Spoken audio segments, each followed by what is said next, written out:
Hey guys, how's it going? Oh man, I am back. It's been a minute, but now I'm back here, and I would not come back if it wasn't to have somebody on really special. My man Hexecutioner down in the green room right now. We're here to talk about a cool protocol that we are launching as a collaboration between me, him, and Red Squirrel. Red Squirrel is really the one who gets a lot of the credit for this one. He kind of started things off and was very generous to bring us in. But this is a protocol I'm really excited about. I'm really excited to participate in, and I'm really excited to work with the two guys that I'm working with. For those of you know, I mean, obviously, most of my original content on this channel was Hedron and Icosa related, and if you were following me early on during those early days, you definitely know who Hexecutioner is. The man who would hold 8-hour voice chats in the Icosa Telegram and highly responsible for a lot of the game theory around Hedron and Icosa, or at least educating people about it, and very helpful to me in my understanding of Hedron and Icosa, as well as even my understanding of liquidity providing. This guy was hosting like multiple hour-long streams about, or not streams, Telegram voice chats about liquidity providing way before it was very popular to talk about on the YouTubes. Yeah, that's who I have today. I'm going to bring him up and talk about this new little fun venture that me, him, and Red Squirrel are embarking on. Welcome to the stage, Hexecutioner. What's up, buddy? Hey, man. Can you hear me all right? Yeah, I can hear you good. And actually, I'm going to join you on the no cam. It's going to be a little bit more of a podcast today. Yeah, we want you to be absorbed in what we're saying, not how beautiful that we are. Exactly. I mean, I guess maybe I should do it more often while I'm streaming so people listen to me. Maybe I made a mistake of revealing my face. Who knows? That's the discussion for another time. Well, replayability. They'll be Yeah. so enamored in just looking at you that they'll have to play it again so they can listen. Double up all of the views. Yeah, work that game theory every way you can. Right. But yeah, everybody sit back and relax and just listen to us today. But dude, this is your first time on stream. What's up with that? I'm not much of a YouTube streamer, I guess. I have been on YouTube before. Some people would come into my telegrams where I would be at and record me, whether I knew about it or not, and put up and edit all sorts of stuff that I'd talk about. It was kind of neat. But then I was telling you earlier that there would be some confusion where people would ask me when I was going to do those streams again, and I never did do them. You're like, when am I going to do them again? When am I going to do it the first time? Yeah, because it was never a structured thing for me. It was always, hey, you come whenever I'm on, which is maybe once or twice or a couple times a week, doing, like you were saying, 6, 8. I think the longest I've ever done is like 12 or 14-hour streams. Yeah, that's crazy, dude. I go to sleep and wake up and you're still going. Well, I mean, because throughout those longer streams, you have a whole bunch of people who are churning through with all different types of questions. So sometimes I'd have to go through the same stuff I already went through multiple times, but then I started sharing my screen and really trying to hammer it home and developing other types of indicator types of things that I wasn't aware of at the time. Like, they were just things that I was using for educational tools. And Access Alive actually picked up on that at the time and went to, oh my goodness, I can't remember the dev's name. Anyway, I'll think of it later. I'll give him props for it, but he's the one that developed it. And then that's the reason why you have on not Dex Screener, but what's the other one? TradingView. Yeah, TradingView, the liquidity to price chart, so you could see where the volatilities are for Hex, right? That was really, really cool of them to do, just based off of like some idea that I was doing off my educational platform. You're doing it all manually. You're literally like resizing the histograms and like juxtaposing them on the price charts. Well, because it's fucking, excuse my language, sorry. Okay. it's crazy because the way that when I do that, I was doing it live. So when in the same time we're telling people don't be speculative and don't make definitive statements about things you don't know what you're talking about, because then you're going to be wrong and then people won't trust you, because we don't do that. At the same time, I was at live analyzing the liquidity versus the prices where they were at, and at volatile moments it would be the time that I would go live and I would show people how prices derived off of that liquidity at those moments. We're at like within seconds of me going, watch what happens to the price at this point in time, and show people with the mouse on live while it's all happening. And everything that I say is exactly what happens to the price. And people were astonished, as if I could tell the future, which is not the case at all. It was just live data analytics at the moment. And people just aren't used to. You will not get that unless you pay a pretty damn penny for that type of service, which is what I was doing. Yeah, it was definitely a high quality service you were just providing to anybody who happened to be around when you went live, which at that time was pretty often. So it'd be pretty tough to miss it. But it was definitely a privilege to be a part of those chats back in the day. And we all appreciate that good work you did, man. Yeah, well, I mean, you guys, there was a lot of you guys that picked up on it, knew what I was talking about, got very interested in it, asked me the right questions at the time, got what you needed, and then you guys just took off. Like, it was great to watch, honestly, on my point of view, to watch you guys all wrap it all around your head. You guys got it, and you guys went out there and spread that education as in the ways in which you did, which, I mean, don't leave anyone else to put that fence around you. But you guys didn't. You guys just broke out and really kind of made your own selves with that type of stuff. And it's only because you guys already knew what I was talking about when I was talking about it, and were able to ask the right questions when you did. It was fantastic to see, and I kind of knew that that's what I was doing. Honestly, I knew it. So. Yeah. It made it so that now I don't have so much work to do, because you guys are all fucking awesome, and you guys educate people and do really, really well, and you guys are doing really well for yourselves, at least it seems like. So I'm really happy with that. Yep. And I'll continue keep doing it too, except for now with what we're doing with Trinity and having our NFTs, so that way we can put our own spin on game functions and how NFTs and the relationships between ERC20s and how people emotionally feel about it, and just kind of the way that people play these games are when you have hodlers and you have degens and you have traders and you've got people who are NFT bros and people who are just diehard DeFi bros. I think that we kind of wrapped our heads into how do we get into these niches where no matter where we go, people are going to have their own little corner, and they can get involved as well. So that's kind of what we did here. Yeah. Yeah. Well, I think that's a good segue into Trinity. But before we do that, I just want to give a shout out to this guy right here, Mr. Gifford Ware, also around during those days. Bit of a degenerate himself, but good to see you, Giff. I hope you're doing well, man. I pre-rolled a bunch of cigarettes before the stream as well, so you wouldn't have to listen to none of that. Oh, man. Yeah, and actually, just real quick on the top, staying on the same topic too. You know, you were really talking about that stuff in a lot of depth way before it caught mainstream, like you're saying, because a lot of us were listening and learning on our own independently, and then like presenting it in a more public way. But you know, you're definitely way ahead of the curve in terms of like the zeitgeist on all of this stuff for the Hex and Pulse chain ecosystem. And it's crazy to think about that, because all this stuff is like so well known now. It's crazy to think that this was like the secret knowledge people were like not talking about because they wanted to do it for themselves way back before like Pulse chain was around. Yeah. But here's the real question, is who really actually gets it? Yep. Right. Because it's not as easy as the reason why I was doing 8 and 12 hour long streams is because sometimes it's not as easy as that, especially when you have to do a data set comparison between multiple pairs that may be correlated to each other, may not be correlated to each other, depending on the values that are there, the volumes that are going through them, and all the stuff. By the time you get through that, people are like, oh God, I don't want to deal with this.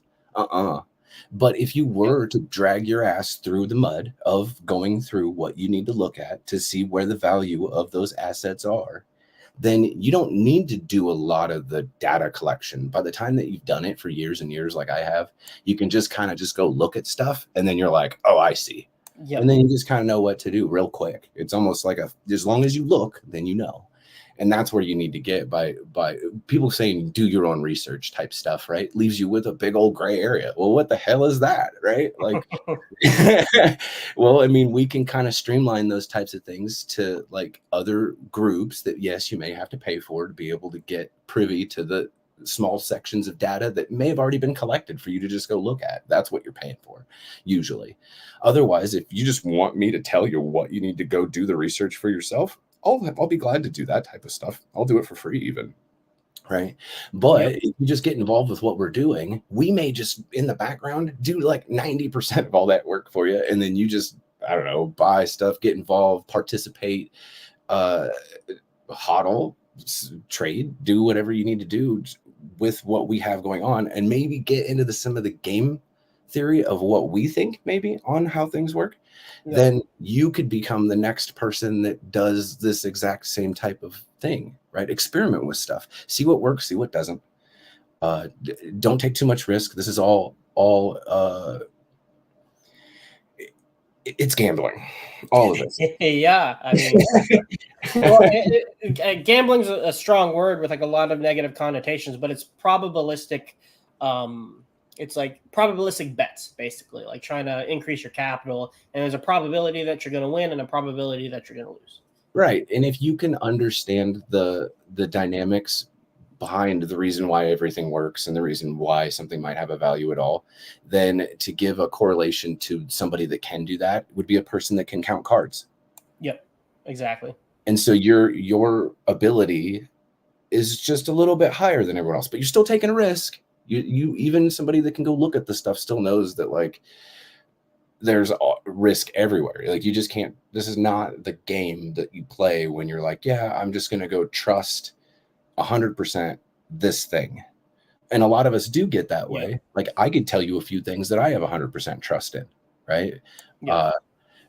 I'm not going to go there now because, you know, but and then so then we segue back to ideas where we're like, okay, as far as Trinity, right? Like, okay, so I've got this NFT collection that has its benefits.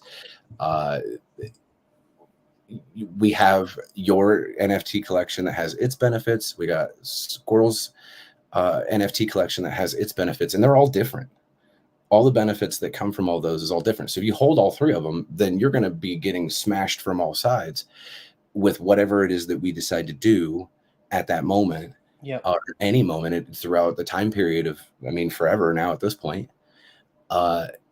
in which you will be rewarded for just participating in that regard in and of itself, right? Well, it's already established. It's already out there right now, right?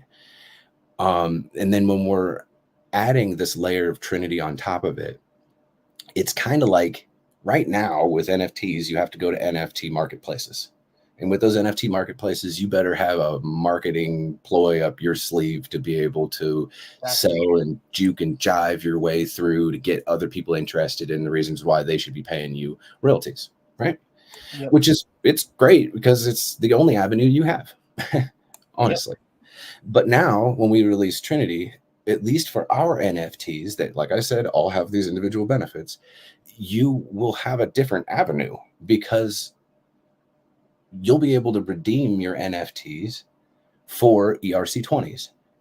So as soon as Trinity comes out, you'll have ERC20s for sloths, for squirrels, and for ocelots, all connected to the NFTs, in which you'd have to redeem to be able to get right away. At the moment, there will be liquidity that's added, and there will be certain pairs that are added, but those types of pairings and things will be of the interest of the group, the community that we build, that will be actually involved with the protocols itself, which will be interesting for those people to maybe probably see what those pairs are when they're all deployed.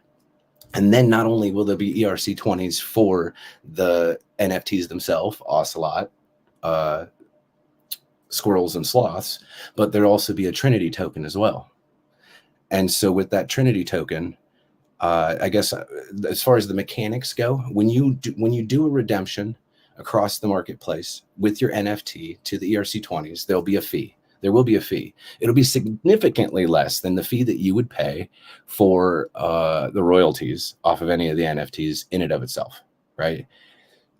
So there will be an incentive to use the protocol, because then you can avoid this is going to be a game of arbitrage in all different sense, because you'll be able to arb the ERC20s back and forth amongst each other based off of the price of what the NFTs are at the floor between those other marketplaces at that time versus our own protocol. And then you'll also have the availability to stake Trinity, which you'll redeem the ERC20s to be able to get the Trinity, to be able to stake Trinity to earn fees that we collect. And the majority, like 95% of all the fees are going towards the stakers. Yep. So it's going to incentivize you that when you saw that ARB to go from an NFT to the ERC20s, to sell some ERC20s, to also take some of those ERC20s and stake them to be able to make up fees for using the protocol as well. So you'll make fees, and you'll also have the opportunity for arbing as well. So in understanding that, I would say that the people who have the biggest benefit right now are the ones that are holding an ocelot, a squirrel, and a sloth, all three of them, because they'll be the only ones immediately available to get on the ground floor running. Yeah, that's great initial explanation. And yeah, just to backtrack a little bit, I'll give my kind of overview of what Trinity is as well. This is like I like to describe it as like not architectural, but like a infrastructure layer for the three of us, me, Squirrel, and you, Hexecutioner. And since 404s have been pretty popular in the recent past, I kind of like to frame it in that way, where it's a smart contract that essentially replicates what the 404 the PRC 404 ERC 404 contract does, except it's more of like an escrow feature. So it's a smart contract that you can place any one of our NFTs into the contract, and that contract will mint you 555 tokens of that respective NFT's collection. So for me, if you put one of my slots in, you're going to get 555 slots. If you do squirrels, you get 555 squirrel tokens. And if you do the ocelots, the exact same thing. And this is kind of solving one of the problems of NFTs that Hexecutioner just laid out for us. And that's the illiquid nature of it, where you need a one-to-one buyer and seller for there to be any market activity. One of the benefits of PRC or ERC20s is that they're able to be put into liquidity pools. So there's always a market for these tokens to buy or sell. The only thing that that matters a lot in that way is how much liquidity there is that dictates the volatility of that asset. But there is always mathematically something for you to sell into, even though it may not be the best deal. And so this contract allows our NFTs to get both the benefits of a non-fungible token and being able to attach data and code or whatever it might be to those NFTs, but also get the benefits of the liquid nature of ERC, or in our case, PRC20 tokens have through liquidity pools. And then when we get these liquidity pools set up, we essentially create this web that you see down here of all of our tokens essentially being paired together in LP, so that they move together in price one, but also, like Hexecutioner said, there are arbitrage prices between all of these tokens, both relative to the quoted price of each token within their respective liquidity pools, but also there's arbitrage between the value that each of the three of us bring to our respective NFT and ERS and token collections. Right. So maybe I'm doing something really, really cool on the side, or Squirrel's doing something cool, or Hexecutioner is doing something really cool. And we're all doing this at different times.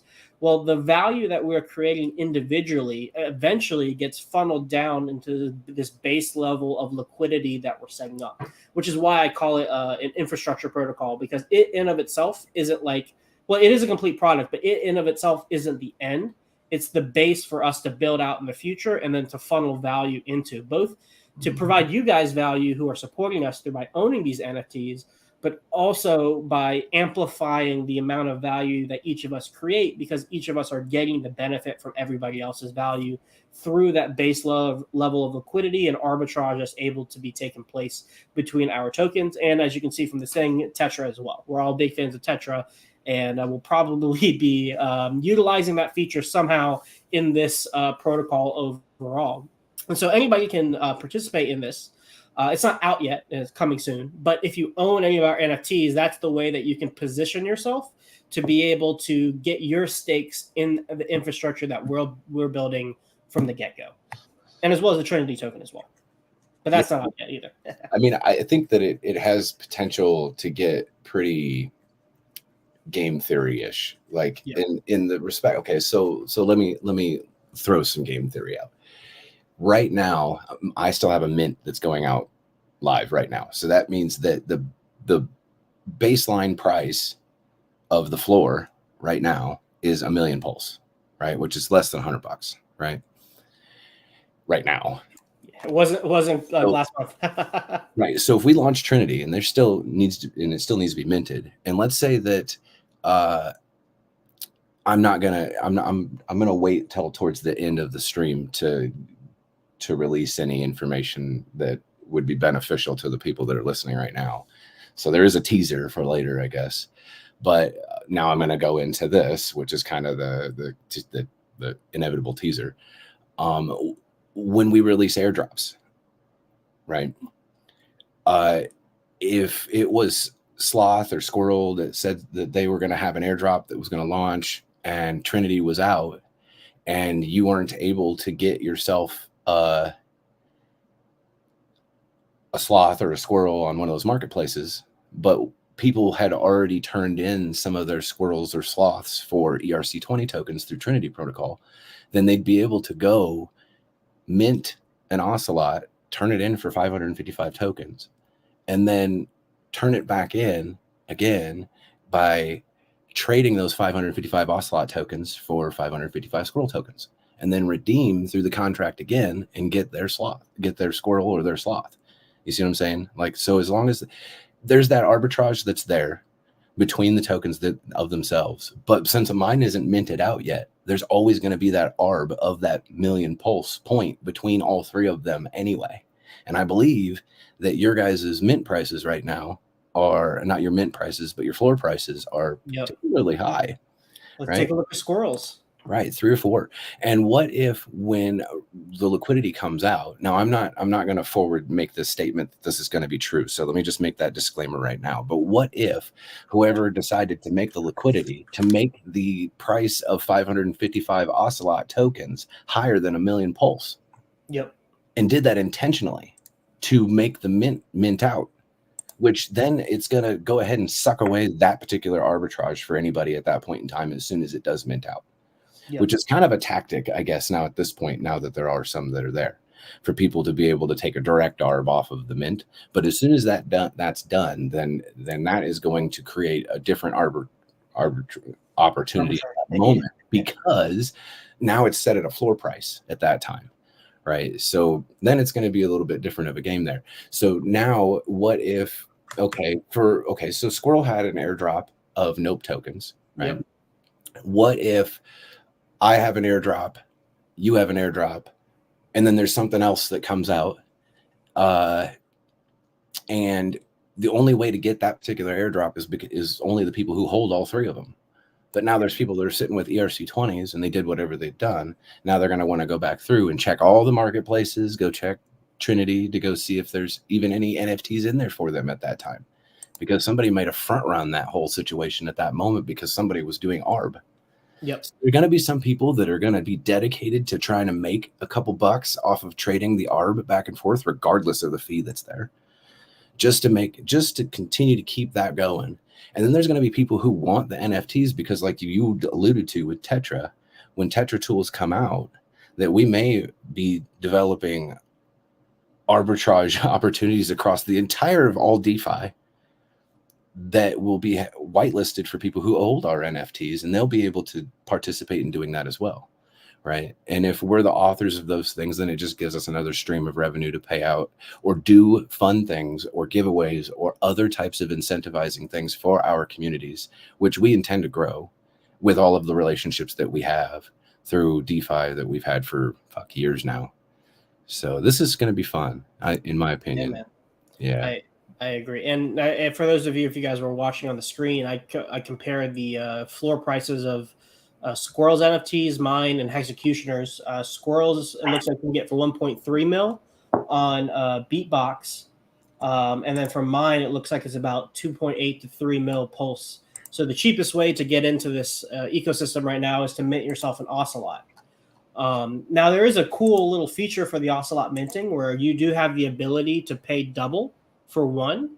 But when you do that, you are getting the rights to the royalty of that NFT forever. So the address that you mint from, if as many times as that NFT in particular is sold, that address that you mint from will get those royalties. And so with the protocol that we're creating, it's possible that these NFTs can be circulating across multiple wallets due to the redemption function. And anytime somebody buys and sells that on the secondary market for whatever reason, you get a cut of that as well.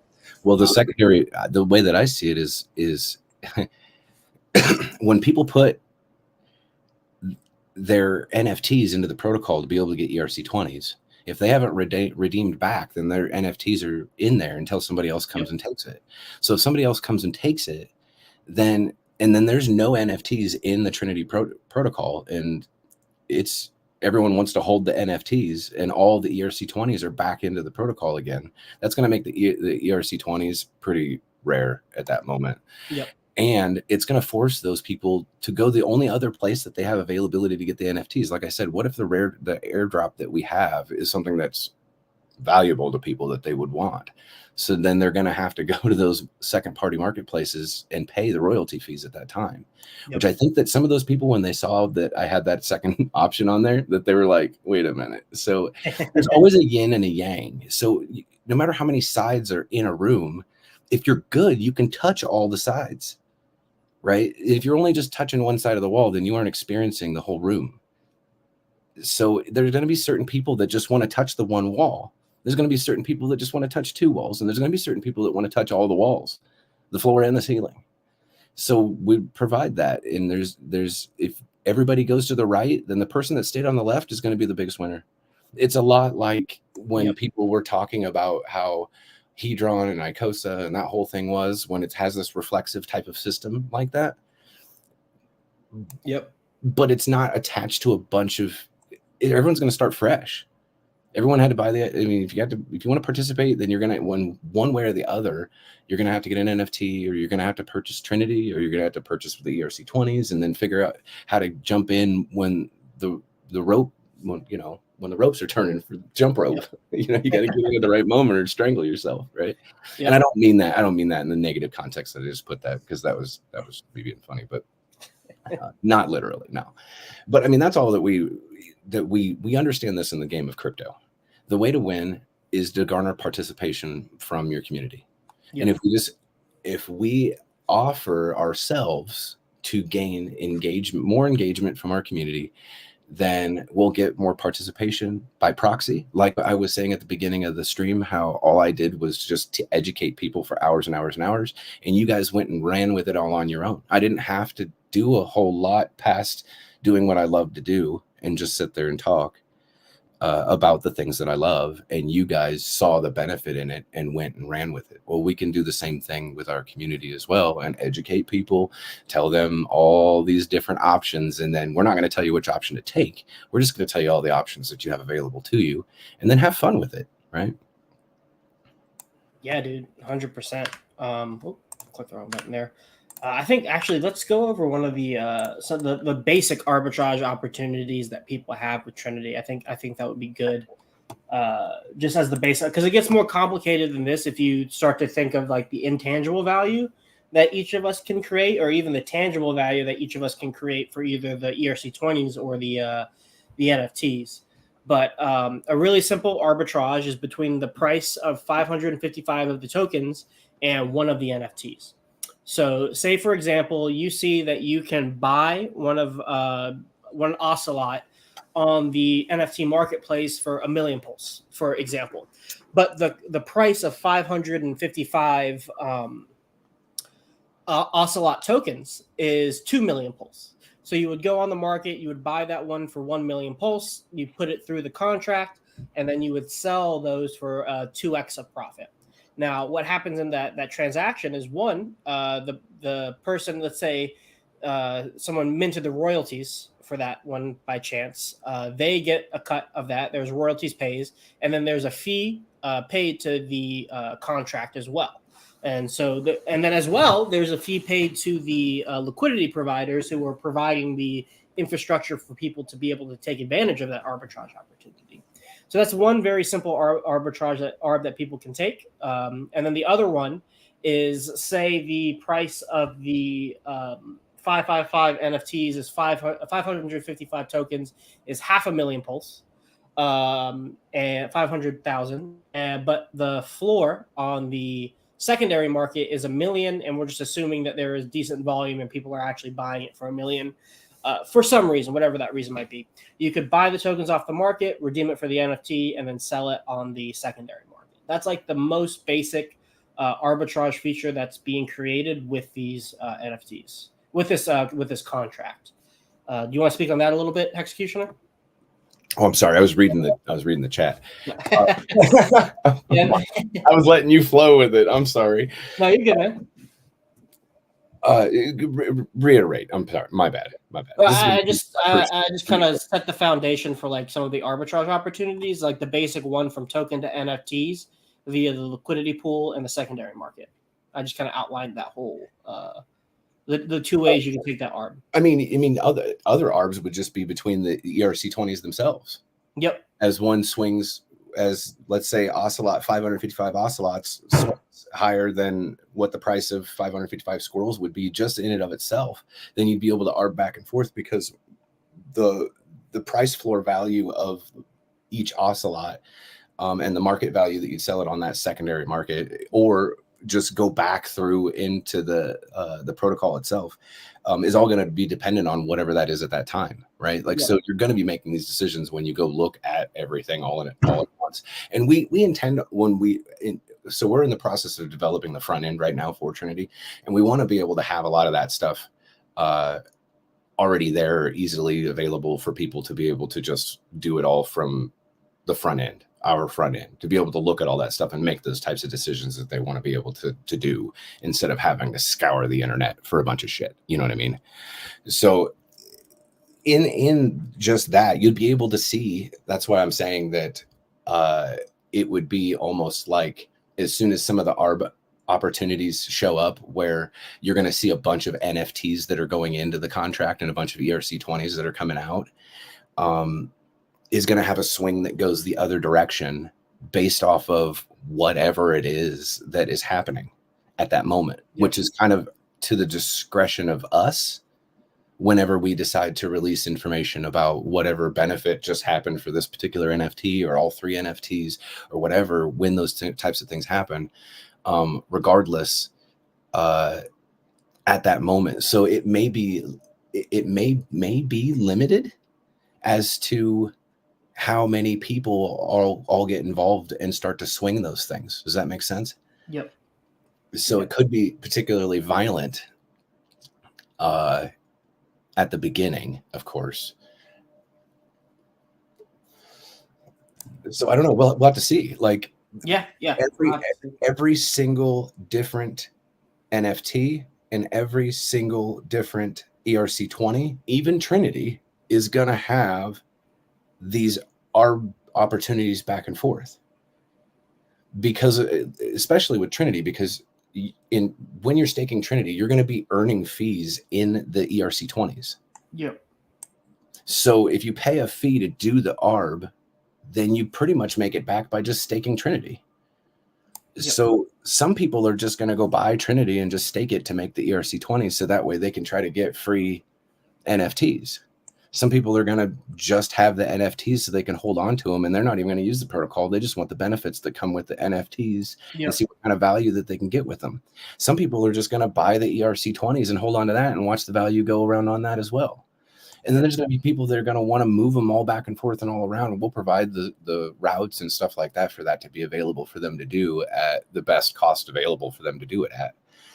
So yeah, that the picture that you put up that Red made is that way for a good reason. It's not to just establish how the protocol works in and of itself. It's to establish every route that you would have for an ARB. And that's what our conversation would be. Yep. So here's another cool angle to view it at that I like. So, NFTs and PRC20s, they're very distinct contracts with different features, which is why you can do some things with one and not with the other, and some things with the other and not with the other. So some things you can do with NFTs, some things you can do with ERC20s, but they're not interchangeable values for a lot of different things. And the example I'm going to give is with my NFTs. I did an LP series back in December, and it's a 10-part video series, but there's an 11th video that is only available to people who have one of the NFTs. So they have to go to Darkblock and sign a transaction or verify that they have one of these NFTs in their wallet, and then they get that exclusive content, right? Well, you can own 555 sloth tokens, but you're not going to get access to that content because you need the actual NFT in the wallet.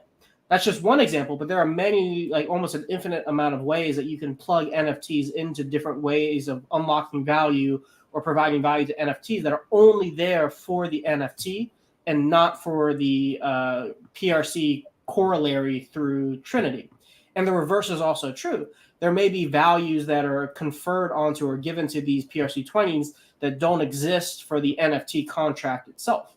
And so that discrepancy of value, which this is everything I'm describing is up here in this top layer, all those discrepancies of those different types of value that are separated by the discrete nature of each of the contracts is now connected through the Trinity contract, but it also creates that like ebb and flow situation you were talking about, Hexecutioner, where there's a limited number of these NFTs, which therefore means there's a limited number of the PRC20s. And if there's too much value that gets put onto one side, it's automatically going to create opportunity of value on the other side due to the limited nature of it. And each of the NFTs and the tokens are going to have their own sets of value simply by the nature of like the contracts that they're created by. Yep. And I mean, what people decide that they want to do is going to be the fun part to watch and see how people use it. So then I think our conversations might blossom a little bit more as like the discovery from ourselves and what people decide to do in a lot of respects. But it's all theoretical right now. It's all theoretical at the moment. Well, yeah, because this stuff doesn't really exist. Like there isn't really anything out there that does anything like this to give people a fun, opportunistic type of game to play that has so many different options on how you want to provide yourself with that opportunity. So right. Like for instance, one of the things that I wanted to say tonight, I guess, is that I've already got the confirmation for an airdrop because I thought that it was. Huh? No, I was like, let's go. Like, yeah. So Squirrel had his airdrop of Nope tokens, so I thought it was appropriate to get a hold and get a contact with the founder of Yep token, and got confirmation that we're going to supply an airdrop to any of the owners of Ocelots. Now, right now, there's 241 of the 620 that have been minted so far, somewhere around there, and only about 71 owners. So of that airdrop right now, until I decide to do that particular airdrop, which I will have to take a snapshot for, obviously. Whenever I take that snapshot is when that owner count is going to be established, and then that airdrop will happen. So, I mean, I could do it tonight, but luckily for you, I'm making the announcement, and The gentleman that I would be getting a hold of to establish the airdrop information is currently sick, and I'm not going to bother him tonight. So you guys will get an opportunity to front run this situation a little bit more than maybe what most people would do.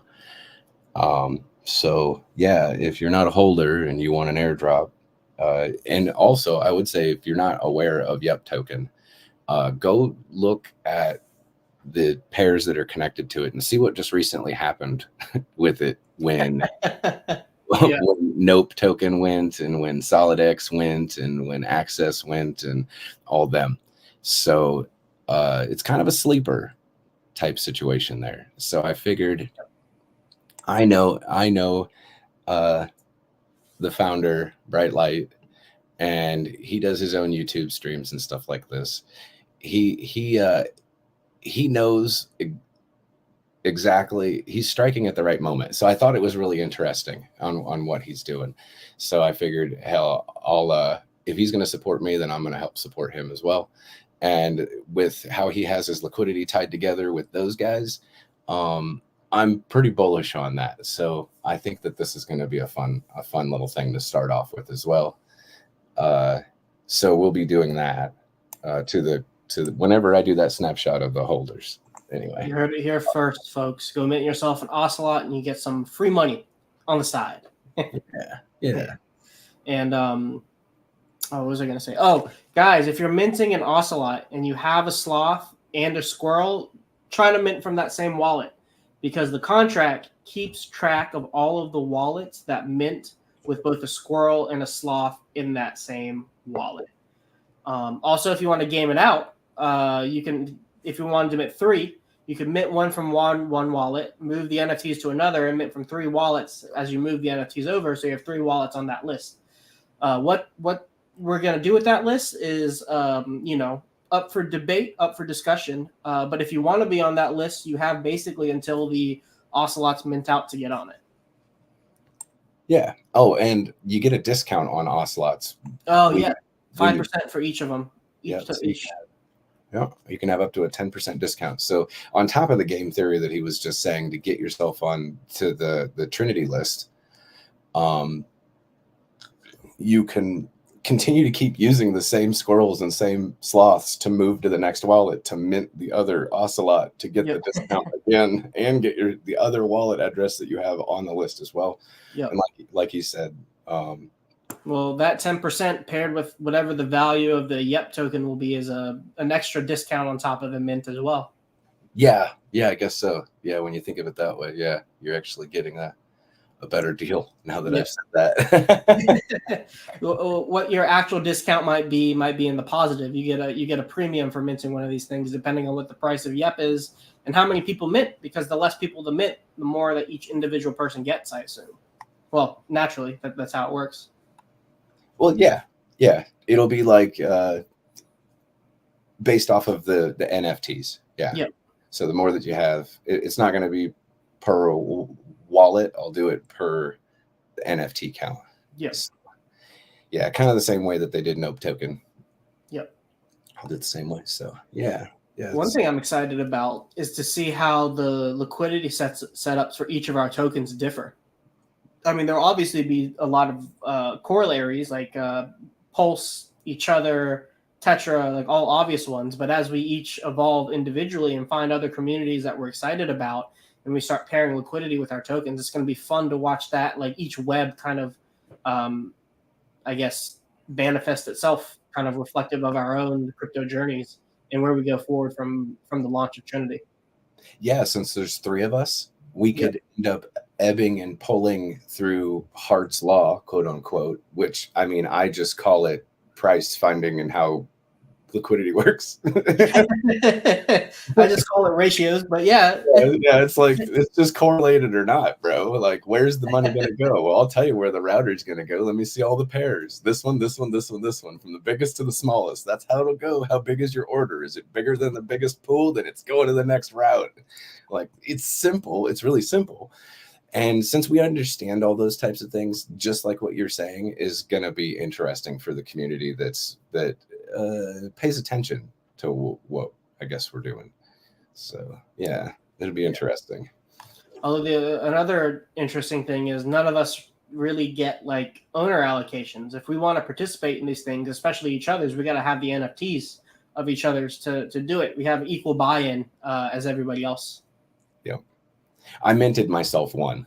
I minted one, and it has its own status. Nothing's going to happen with that. I mean, I don't know, maybe one day something might happen with it, but for now, I'm just going to ignore that it even exists. So it's just fun to have.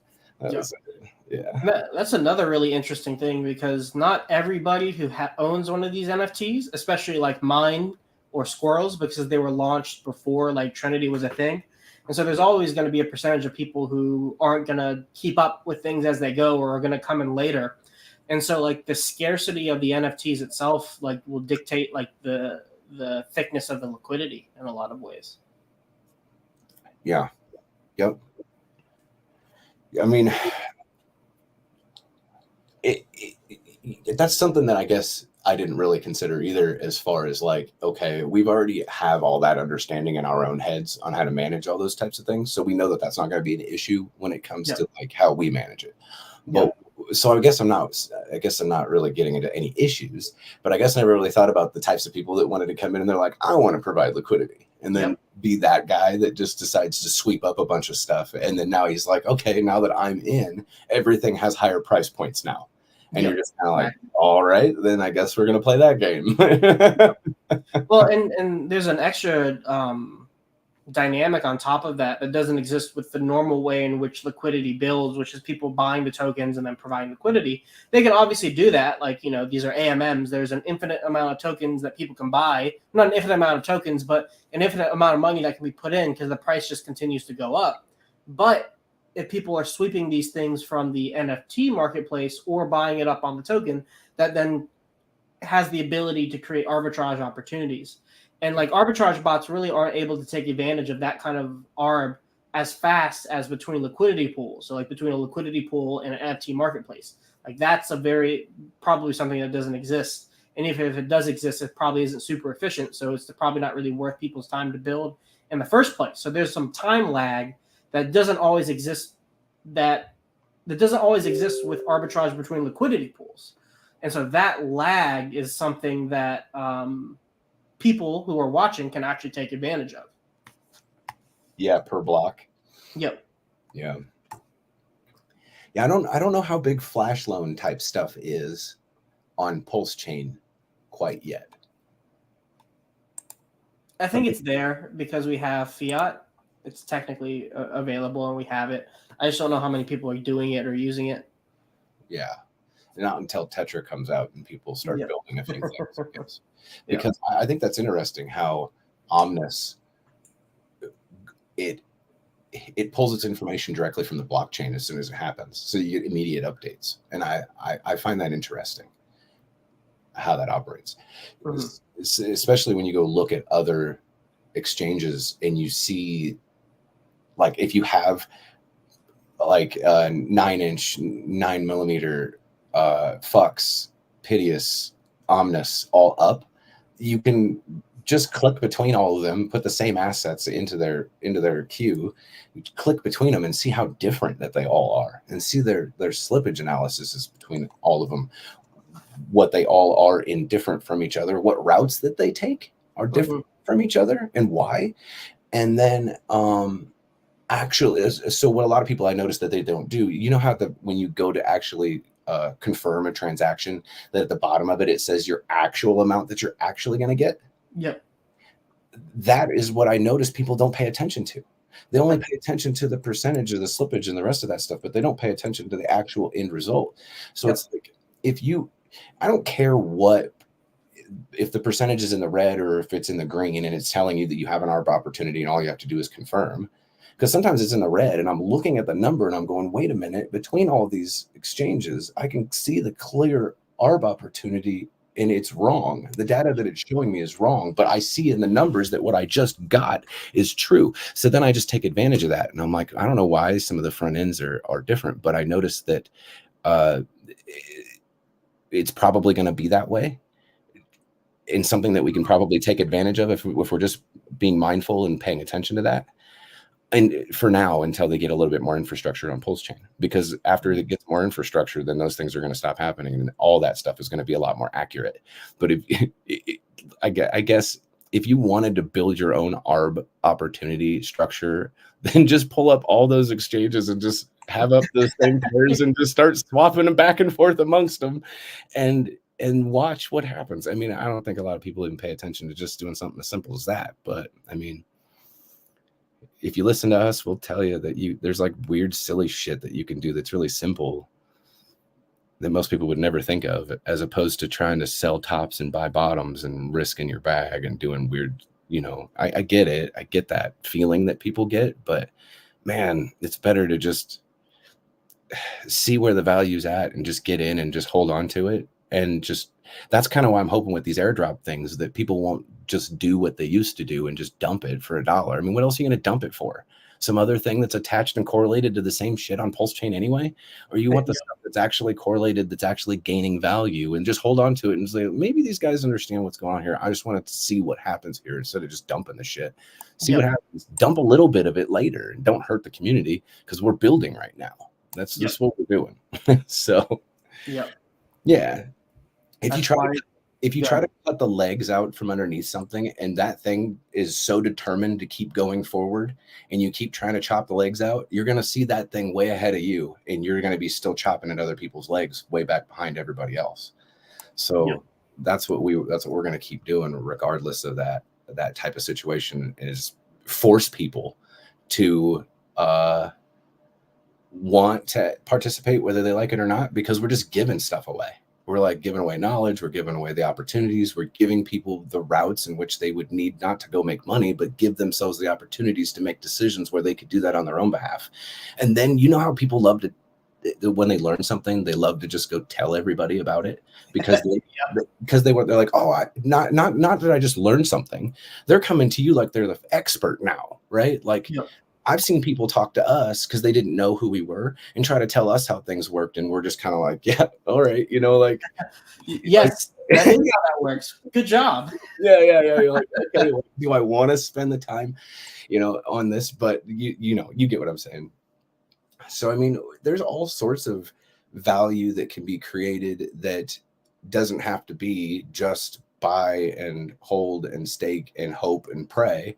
It's understand while you're in the community that we're here to help you also. So if you have good questions, you have good ideas, you have whatever, and you know that we can build shit and that we can think of certain things, and maybe we can even put you in an opportunity for certain types of things, come to us, talk to us about certain things, right? If you're really serious about it, we'll understand that you are, and if we could provide more opportunities together because of our resources, then we'll just do that too.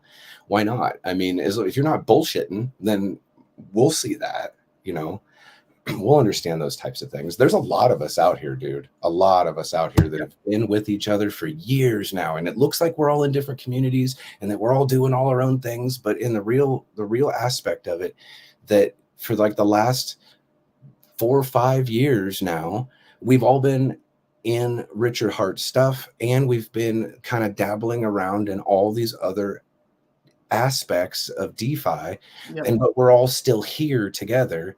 And I think that we kind of knew that, right? We knew that we were all the types of people that were going to be in here for the long haul, not just because we love the tech and not just because we're a bunch of degenerate gamblers, but because we come in here and we actually like each other.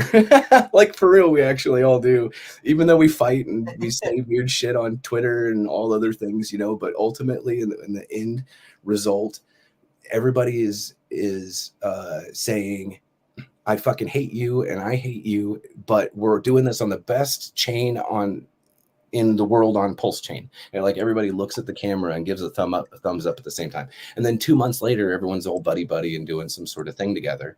And then they all look at the camera again and go with the thumbs up. But we're doing this thing all on the best network in the world on Pulse Chain. It's interesting and fun to watch everybody do all their stuff and how they decide to take their narrative and deploy their routes and all their stuff.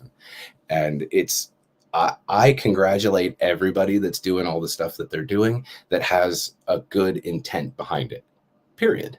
And there's a lot of shady, weird shit that's going on out there.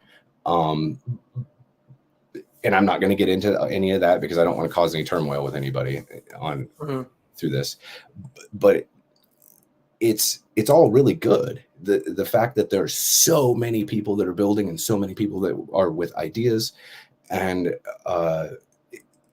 in any result, when the rest of the markets get to the way that we know that they've always been, like Ethereum network getting very fucking expensive to operate with, the other networks crashing and burning and not having the availability, we're going to have all these other opportunities to highlight Pulse Chain and to bring those people in at that time. Going out when there is no problems and there is none of these other types of things to highlight those types of issues and trying to garner those people is going to be a big kind of waste of time.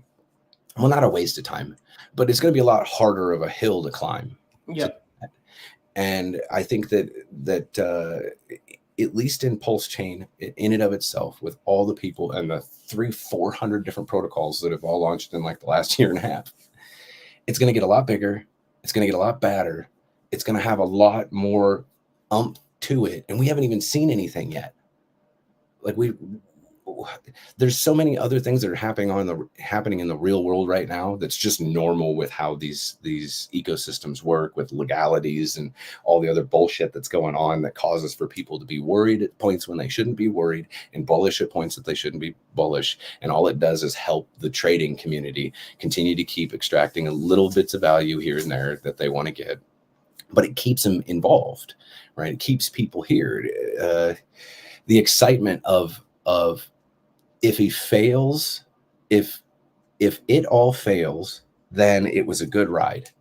But that ain't the end of it anyway, because it never really fails. It's all fucking immutable, right?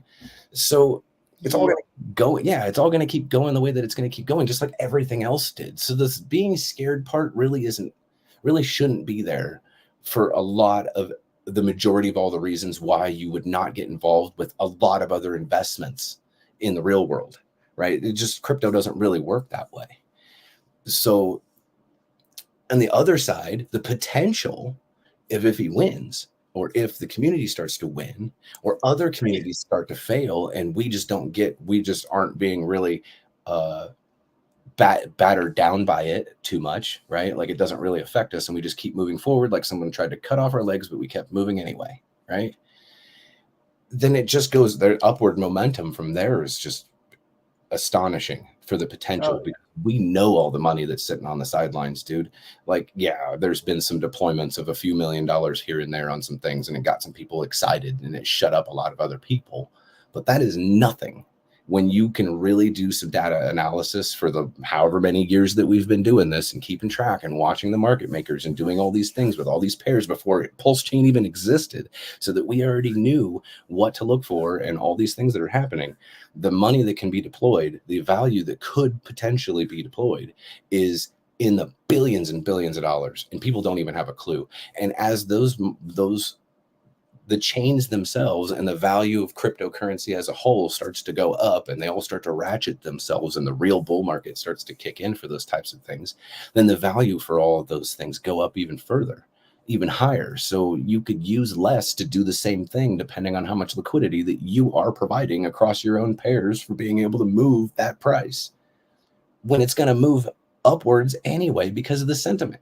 Like, if people understood that, if people understood how the bull market works and how the bear market works, and then when they had the little DCA class, right? If they got that and then they went to the DCA thing would make so much more sense to them. They'd be like, oh, this is how you play against the guys that are making the market in the first place. Okay, I get it. I'm not big enough to get in there with the water, but I'm big enough to take my pot and scrape off the top as I go. And maybe one day, if I play this game long enough, I can actually jump in the water with them. I just don't want to make any fucking fuck ups, because then I won't have a pail. You know, because you got to remember that you're swimming in the water with guys like Richard. Not me. I can't definitively say Richard himself, right? But I can say guys that are like him, and they have wallets that make thousands of people look like small little fish. And when they move stuff and you're trying to play liquidity games, then you get what we call impermanent loss. Yep. Yeah, they leave the dust. You try to fuck around, you find out. Yeah, exactly. And that's why our education on those types of things are so like, you got to be careful when you're doing it. You really got to understand what you're doing. And there's always a bigger guy out there that can just put you on one side, and then you're just kind of left there with scratching your ass, not knowing what to do next. Right. Then you need to know how the hell you get a hold of Sloth, or how the hell you get a hold of Hexecutioner, or a guy like Access, or a guy like Silver. Or, there's not very many of us that are actually out there that talk to the public about these types of things, because market makers do not want us talking about this shit. They do not, because we give out the playbook on how they are deriving price on their assets. Yeah. And then it leaves for us to not just be the TA guys. It leaves for us to know exactly where the price points are before they even get there.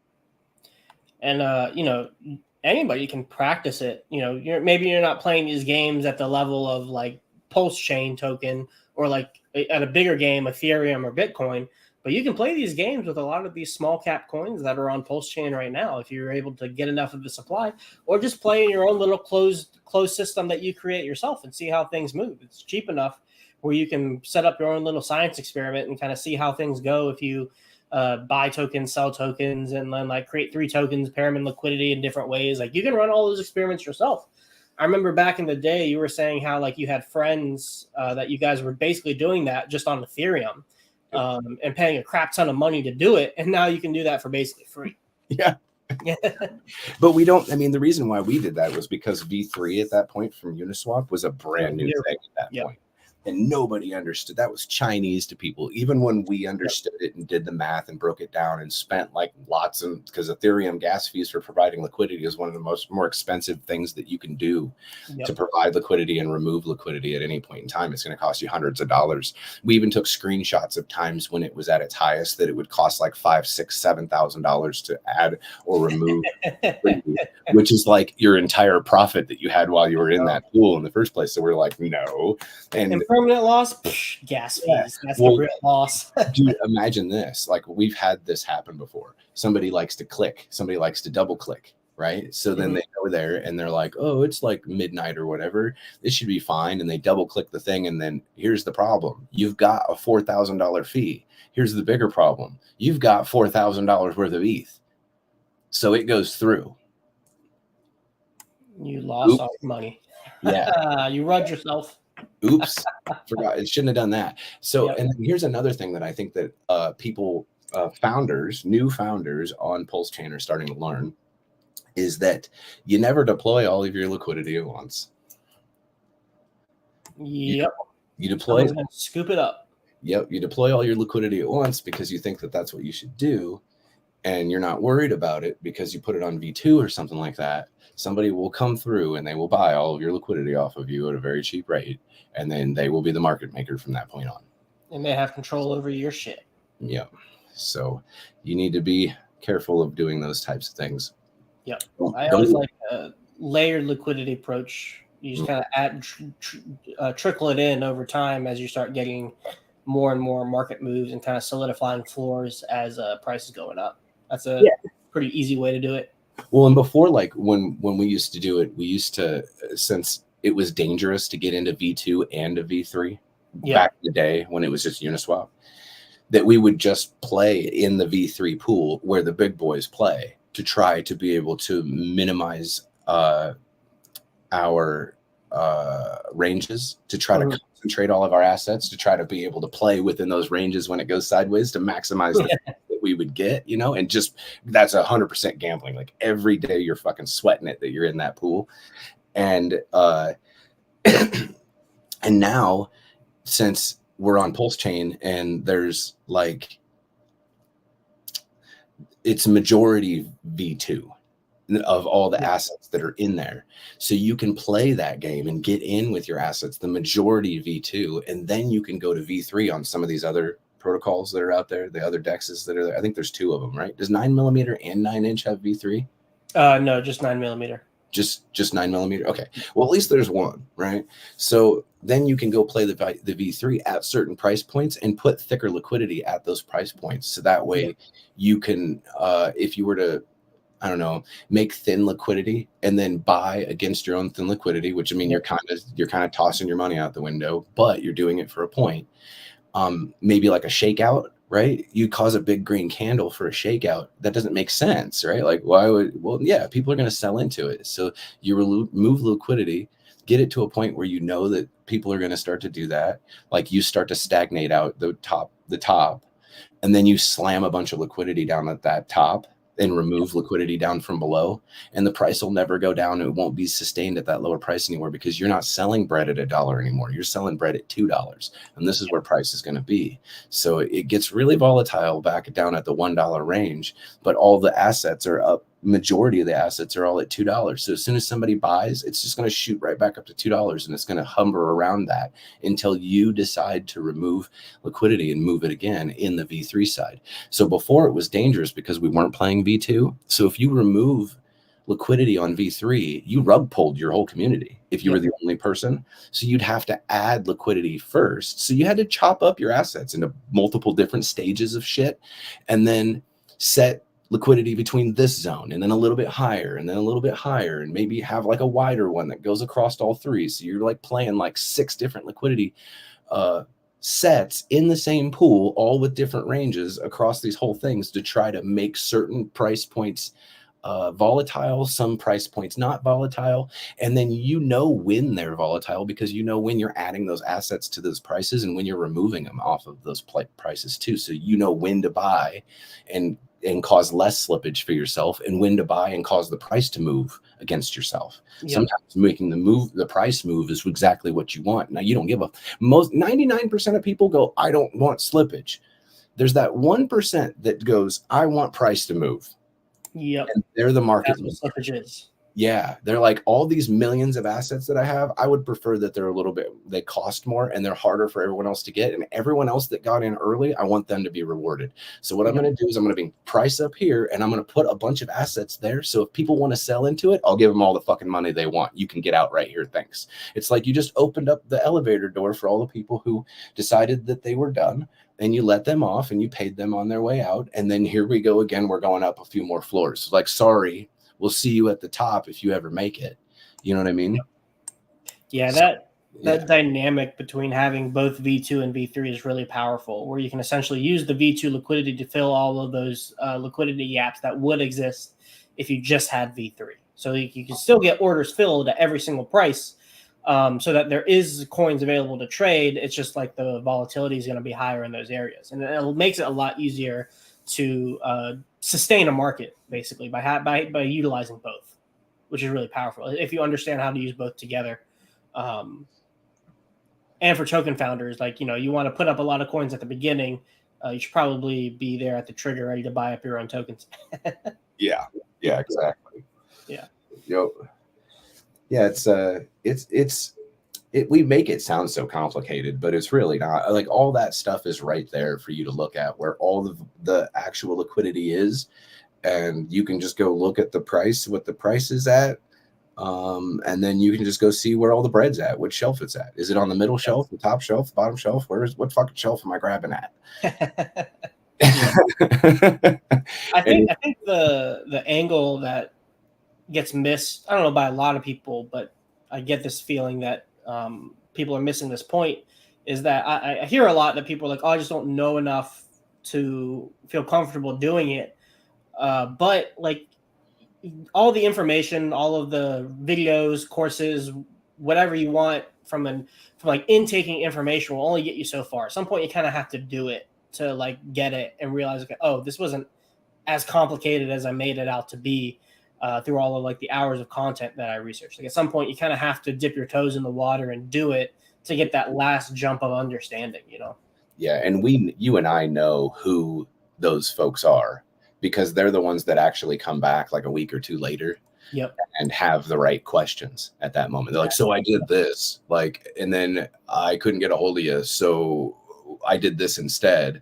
And I know that you said to pay attention to this, but I wasn't really sure what you meant, but now I know. And like, yep. I'm like, so what did you do? And they're like, well, I did this, that, and the other. And you're like, okay, well, that works. Cause it's almost like in any sense, it's like, what was your intention? You have to know that. right? Like, what was your intention to do with that right there? And so then you and I can decide, okay, you should just leave that there. Just leave it there for right now. Like, don't incur permanent loss when it doesn't have to be, because the market hasn't quite left you yet, type shit, right? Like, or you need to pull that fucking shit and don't do that again. Like, that's your like, that's smack him on the head. Stop it. Don't do that. Like, there's a reason why I warned you before, but I can show you how to get out of it. But that may not be the case, because you may be shot that all those assets that you have down at that range, you're gonna have to make a commitment.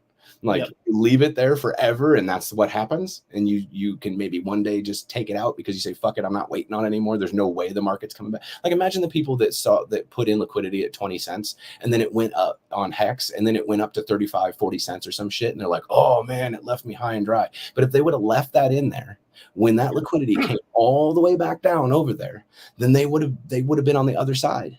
Yep. You just would have had to wait like a year or some shit like that. And I know that some people are like rolling their eyes, like, what do you mean wait a year? That's how this game works sometimes. With, like, there's been plenty of times that I've set ranges and it was like, oh fuck, I made a mistake because I went to sleep. No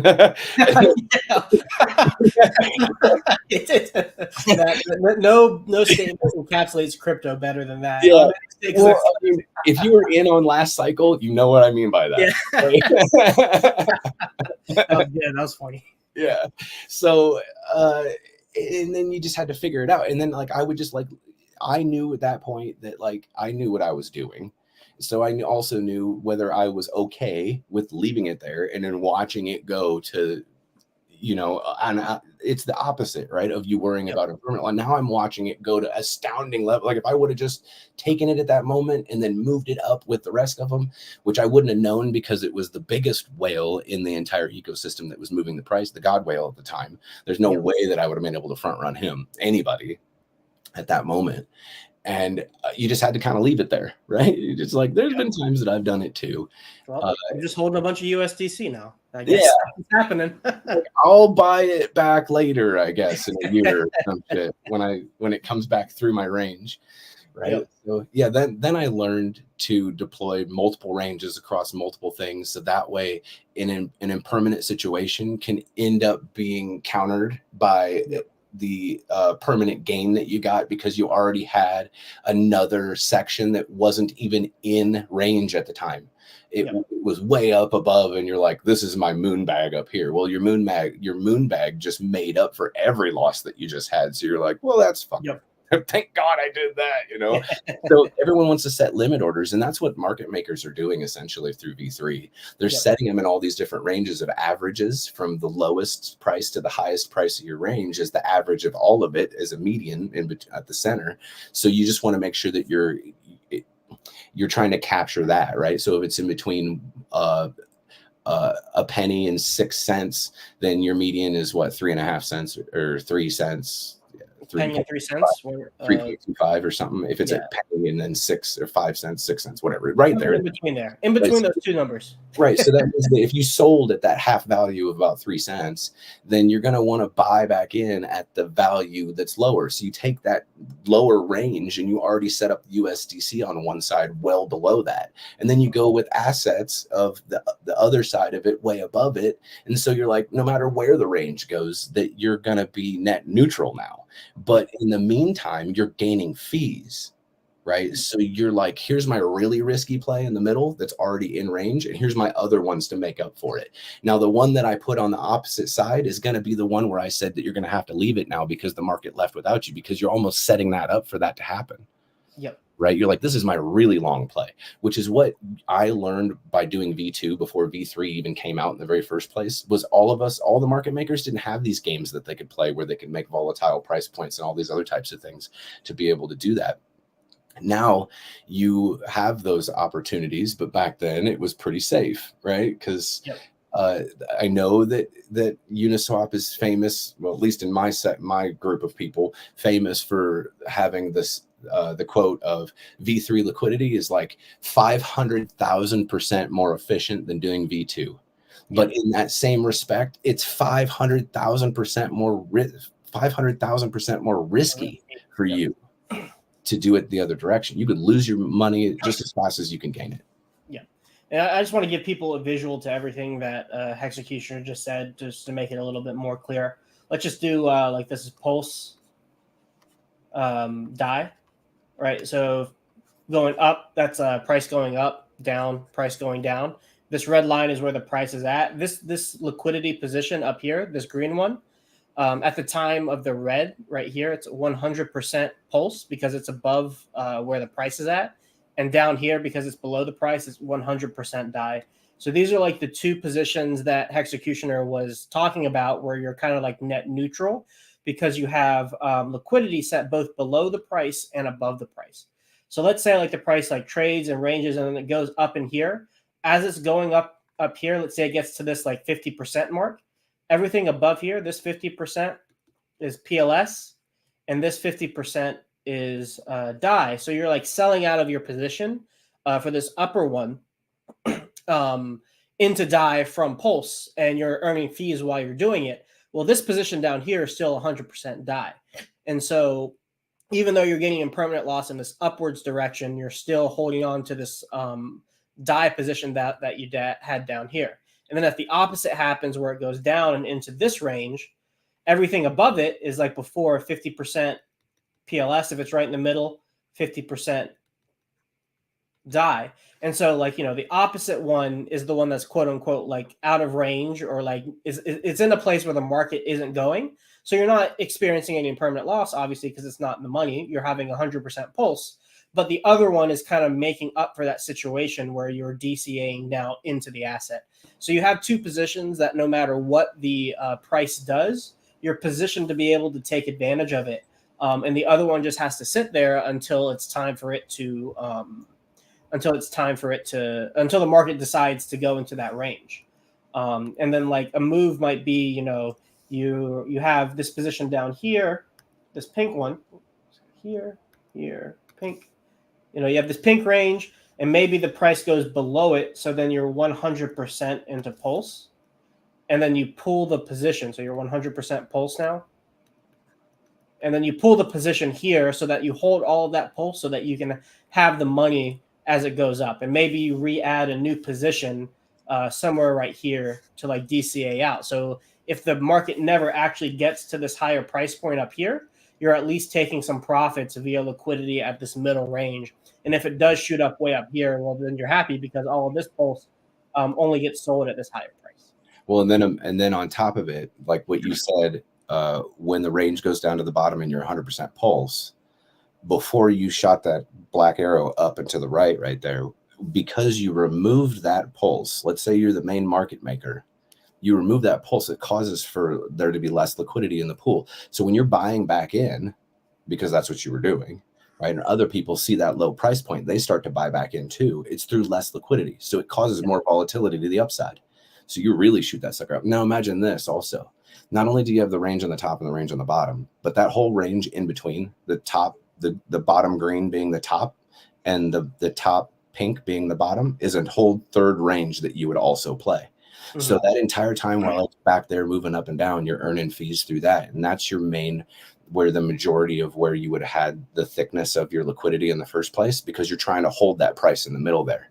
Now, the fact that somebody came in and sold into your lower one means that there's your opportunity to be able to release and remove that liquidity, and you got what you wanted because you wanted to be 100% gaining pulse as cheaply as it could be provided to you. So you did that, and then you pulled that pulse, making it really volatile at that price point.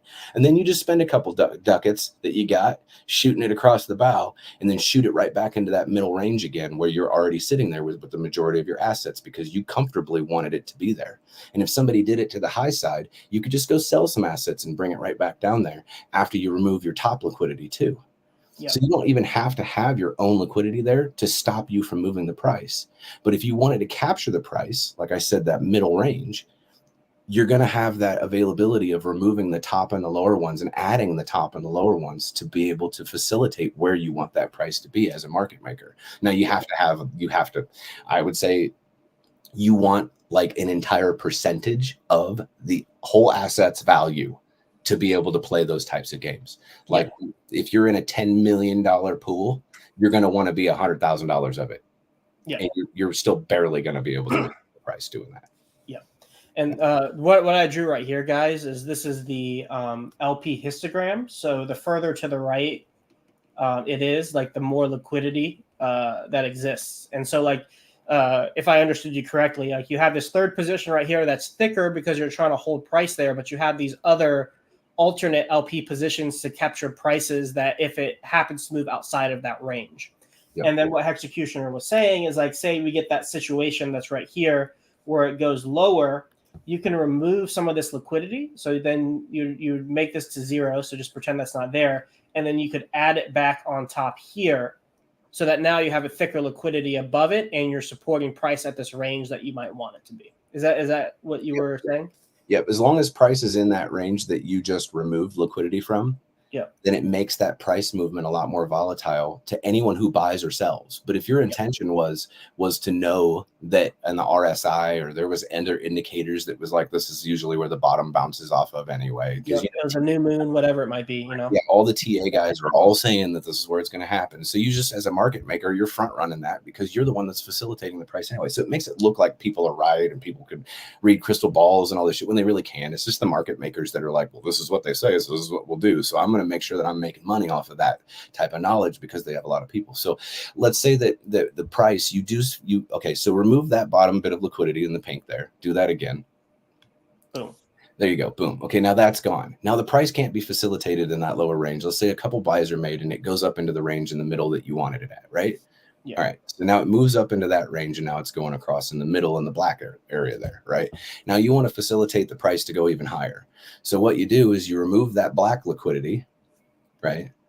Now, all of a sudden in the middle there, now it's volatile. And then you buy again up into the higher liquidity. Then you slam all that removed liquidity that you had from the lower in the middle right on that top position there. And that becomes your new price point. That's called price finding. Because the main majority person who holds all the bread, that's the supplier of the bread, decided this. There's 500 people here in this town. And if I supply with 1,000 pieces of bread, then it's going to start to make the asset a little bit cheaper, right? But it's going to grab it right there because everyone's going to come to your store to go get that bread and they're going to go get that, right? Yeah. So the opposite, what could happen at that point is you could have that price point that's there and you remove the bread off the shelves. There's 500 people that are in that town, but now you got 10 loaves of bread. What do you think happens to the price of that bread? Yeah, because people want it, because you're facilitating the reason for people to want that bread because, well, you got to eat, right? It's maybe not fair to use bread, right? It's not fair because people need to eat. Built-in demand. but if we're all degens and we're gamblers and we're speculating on a lot of things, then this is the type of I guess things that help people to understand how the market makers and the liquidity is the only thing that matters in any of these assets, because there will be no price if there was no participation by the people who get involved, the people who talk about it, the people who buy the assets, and the people who put it in liquidity. And that's it. That is all that matters at all, that there's any participation with it at all. There could be 3 or 4 whales that go get into one asset and it'll be the most price performing asset you've ever seen in your whole entire life, but there's still only 3 or 4 people that are in it. They're just giving each other money. That's no fun. Rich folks like that don't give a shit about those types of things. They want to be involved in something that's exciting, and doing something like that is exactly what facilitates that niche that they need to get that win again, because they're already successful. So what's the word I was looking for? And what the people who are playing these games, what they're really looking for is to extract value through the fees. Like that's the way that they're able to unlock that like quoted value that they have in those coins, even though the liquidity can't service them selling, or they're the people who are providing that backing value in the first place. So like them selling doesn't make sense because they're just moving coins from one pocket into the other. Like they already have like the majority of the coins to sell into. If they sold, they would get a fraction of the value that's quoted. So like the higher, the bigger the community equals like more trading, which equals more fees. So it's more volume, basically trading / volume, right? And so this is kind of like the game that they're playing, because by facilitating a stage that people can play a game on where they are profiting from the exchange of assets within that game, they're actually now unlocking the value that their tokens have, or at least the value that the ratio that they're creating of the tokens quotes back to them. Yep.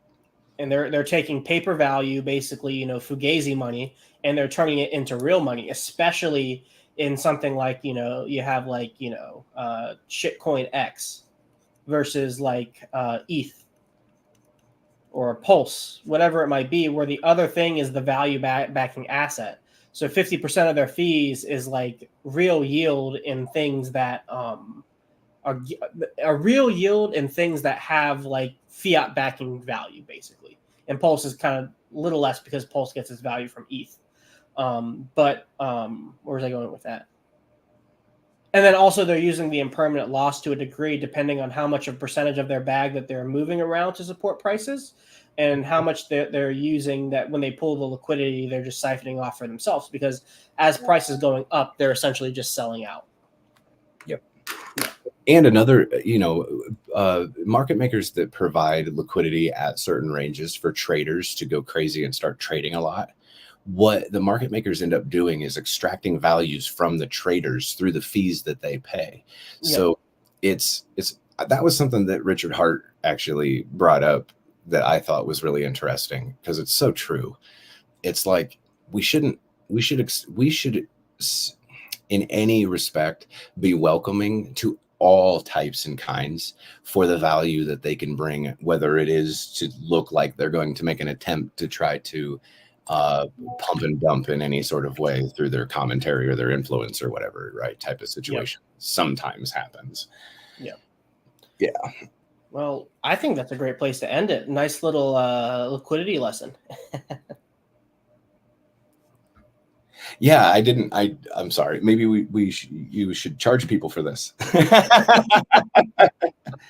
Well, hey, if you want, I actually am charging people for this, funny enough, if you didn't know.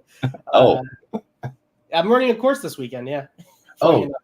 That's cool. That's neat. Yeah. Well, I'm glad that I was able to curse then. Yep. But yeah, go on my Twitter if you're interested in that, guys. I won't talk too much over here because I have to pop off. But yeah, this Friday, 7 p.m. EST and Saturday, 11 a.m. EST, I'm just doing like a liquidity boot camp. So if you want to get more of what we were just talking about, you can go hop in there. But dude, Hexecutioner, thank you so much for hopping on, man. Benefit to me too, because we're talking about Trinity. Yeah, I mean, thanks for having me on. I mean, being my first stream, I was like, I feel like I should get prepared, but I guess winging it is the most natural reaction to do with these types of things anyway. Well, it's what we were telling you before, man. It's basically just the same as a Telegram voice chat. It's not that much different. No, it's really not. So yeah, it was fun for sure. I mean, I guess reiterate, the Ocelots, we're not minted out yet. Make sure you connect your wallet to the dapp, and you'll be able to see that there are NFTs that are there available. Yep. Or reload the page. You might need to reload the page, and it'll pop up there correctly. Yeah, just connect your wallet, reload. It'll pop up. There are definitely some available to mints for sure. So yeah, let me drop the link to that. Actually, all the links are in the description below to both my stuff, Hexecutioner stuff, and Squirrel stuff. So go to the dapp.ocelots.win if you wanted to mint it, and make sure you have your sloth and squirrel in there so you can get a discount. Airdrop incoming, and then keep an eye out for more information on Trinity. There is a Telegram group also in the description below, and each of Squirrel and Hexecutioner's NFT projects has their own Telegram too, so you might need to create a little folder for all the fun Trinity stuff. That's where you can. That's the best place to get information, in addition to all of our Twitters, which are also below. Yeah. Yeah. That's right. All right. I'm gonna end it here. Any last words, Hexecutioner? In my Telegram, Ocelots t.me/Ocelots crypto. In my Telegram, I am currently doing a giveaway. All you got to do is guess a number. I've given a lot of tips away as to what number it may be. I'd like to have more. I like to have more winners. I've also been thinking about maybe doing like a lottery type of thing. Like people within the next month that mint an ocelot will be put into a list that I'll keep, that I'll do like a drawing for like 5 million pulse or some shit like this. Yeah. Just to incentivize the mint a little bit more on top of every damn thing else that we have. But and I know we're working on the front end right now for Trinity. We had to tie a couple of things for the contract and finish that. So we're done with that. So, I mean, yeah, stay tuned for updates on all of those types of things coming up. And yeah, get involved for more giveaways, airdrops, and all sorts of fun stuff that we're doing before we launch, and be prepared for everything else we're doing after. Yep. We'll probably do another stream around the launch time, debut everything, show you guys how to use it, make sure all the information's out there. So keep an eye out for that. And maybe, just maybe, we'll have Red Squirrel on here for his first stream as well. Oh yeah, we'll have to do some. We'll have to pay him. Yeah, that man does not want to come on stream at all. But we're gonna. I will pull his teeth to get him on, and I know how to do that. So. Yeah, maybe we could do maybe we could try to garner the attention of a couple other people and see if they want to come in and talk about it and show their own stuff. And I don't know. We can get a fun group of people up here. That would be good. Yeah. All right, guys. Peace out.